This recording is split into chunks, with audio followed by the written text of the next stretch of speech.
জয় ঝাপড়িকালী মায়ের জয়। হ্যালো বন্ধুরা, আজকে তোমাদেরকে আরেকটা আমি নতুন মাতৃরূপ দর্শন করাবো। তো আমাদের বাড়ির পাশে চাঁদপুর নামে গ্রাম আছে, সেখানে আমি চলে গেছিলাম।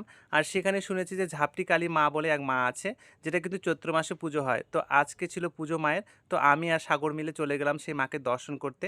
তো আমি যেহেতু দর্শন করছি, চলো তোমাদেরকেও দর্শন করবো মায়ের সেই অপূর্ব রূপটি। দেখো, খোলা গাছের নিচে মায়ের কিন্তু এভাবেই কিন্তু পুজো হয়, প্রত্যেক বছর কিন্তু এখানে হয় চৈত্র মাস করে।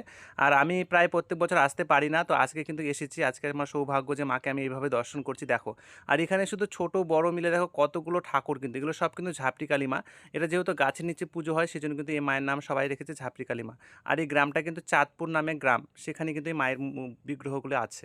দেখো, সব ভক্তবিন্দুর এখানে সমাগম হয়েছে, সবাই কিন্তু পুজো দিতে এসেছে মায়ের কাছে, নিজের নিজের মনস্কামনা বলছে। খুবই জাগ্রত শুনেছি, ওই জন্য আমিও কিন্তু মাকে দর্শন করতে চলে আসলাম। দেখো, তোমরা দর্শন করো।